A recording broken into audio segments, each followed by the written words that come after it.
Setiap hari, miliaran instruksi dijalankan oleh seluruh komputer di dunia. Dari ponsel di tangan kita hingga superkomputer yang menghitung data cuaca dan simulasi ruang angkasa. Tapi pernahkah kamu bertanya bagaimana semua itu bisa terjadi? Di balik layar, ada satu konsep mendasar yang menjadi otak dari semua sistem ini, yaitu arsitektur komputer. Namun, untuk benar-benar memahaminya, kita harus menelusuri jejak panjang sejarah dari masa ketika komputer bahkan belum mengenal apa itu transistor. Kita masuk ke awal mula komputasi, yaitu pada tahun 1930-an. Seorang matematikawan bernama Alan Turing memperkenalkan gagasan tentang mesin Turing, yaitu sebuah konsep teoritis tentang mesin universal yang dapat menjalankan instruksi apapun. Ide sederhana ini menjadi dasar dari semua komputer modern. Mesin yang bisa menyimpan, membaca, dan mengeksekusi perintah secara otomatis. Lalu pada tahun 1940-an, lahirlah komputer elektronik pertama. Disinilah seorang ilmuwan bernama John von Neumann memperkenalkan model arsitektur yang kemudian menjadi standar dunia. Ilmuwan tersebut itu memperkenalkan model arsitektur komputer yang terdiri dari unit pemrosesan atau bisa disebut sebagai CPU, memori utama, lalu ada perangkat input dan output, serta jalur komunikasi atau bus. Model ini disebut arsitektur von Neumann dan hampir setiap komputer hingga saat ini masih menggunakan konsep yang sama. Sekarang kita masuk ke revolusi transistor dan IC. Di era awal, komputer masih menggunakan tabung vakum berukuran besar dan boros listrik, tapi semuanya berubah pada tahun 1947 ketika transistor ditemukan di Bell Labs. Komputer generasi kedua pun lahir, lebih kecil, lebih cepat, dan jauh lebih efisien. Salah satu contohnya adalah IBM 1401. Komputer yang digunakan di berbagai perusahaan pada tahun 1950-an.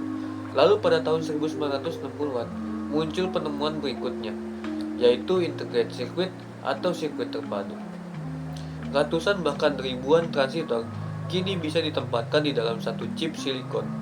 Inovasi ini membuka jalan bagi konsep mikroarsitektur, bagaimana desain logika komputer diterapkan secara fisik di dalam chip.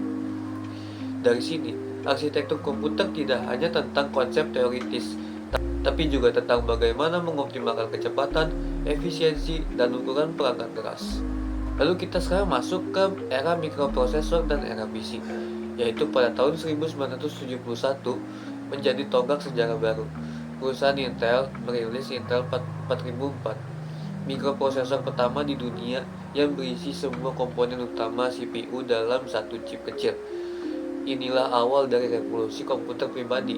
Komputer tidak lagi hanya memiliki lembaga besar atau universitas, tapi bisa dimiliki siapa saja. Selama dekade 1800-an, berbagai arsitektur CPU mulai bermunculan, seperti Kali 86 dari Intel, ada Motorola 68000, dan PowerPC dari IBM. Masing-masing memiliki cara berbeda dalam menjalankan instruksi. Dari sinilah lahir dua aliran besar dalam dunia arsitektur komputer. Yang pertama itu ada CSIC, kepanjangannya adalah Complex Instruction Set Computing, dengan instruksi yang kompleks namun lebih sedikit. Lalu ada RISC, yaitu Reduced Instruction Set Computing, dengan instruksi sederhana tapi jumlahnya lebih banyak dan efisien. Perdebatan antara CISC dan RISC ini menjadi salah satu bab menarik dalam sejarah teknologi yang pengaruhnya masih terasa hingga sekarang. Memasuki awal ke abad 21, dunia komputasi menghadapi batas fisik. Kecepatan prosesor tidak bisa lagi terus ditingkatkan tanpa menghasilkan panas berlebih. Solusinya, multi-core arsitektur. Daripada mempercepat satu prosesor, para insinyur mulai menambahkan lebih banyak inti atau core dalam satu chip. Setiap inti bisa memproses instruksi secara paralel sehingga komputer dapat melakukan banyak hal sekaligus. Muncul juga konsep heterogeneous computing, di mana CPU bekerja berdampingan dengan GPU atau prosesor grafis untuk memproses data lebih kompleks seperti grafis 3D, video, dan kecerdasan buatan.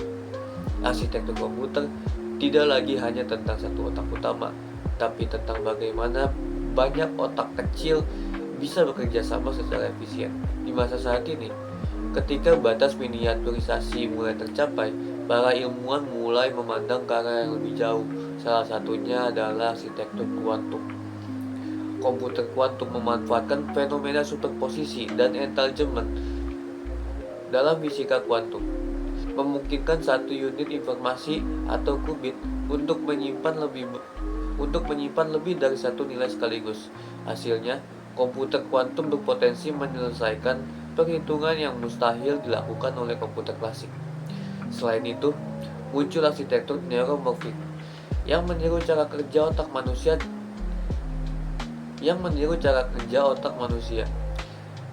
Chip seperti IBM True North atau Intel Loihi menggunakan jaringan neuron buatan untuk belajar dan beradaptasi dengan konsumsi energi yang jauh lebih rendah. Dua hal ini, kuantum dan neuromorphic, mungkin akan mendefinisikan ulang arti komputer dalam beberapa dekade mendatang. Dari mesin mekanik di tahun 1930-an hingga prosesor dengan miliaran transistor hari ini, sejarah arsitektur komputer adalah kisah tentang inovasi yang tak pernah berhenti. Arsitektur komputer bukan sekedar rancangan perangkat keras, ia adalah refleksi dari cara manusia berusaha membuat mesin yang bisa berpikir seperti dirinya sendiri. Dan siapa tahu, mungkin di masa depan arsitektur komputer tak hanya meniru otak manusia, tapi melampauinya. Ini adalah evolusi arsitektur komputer, fondasi dari semua teknologi yang kita gunakan hari ini. Sekian, terima kasih.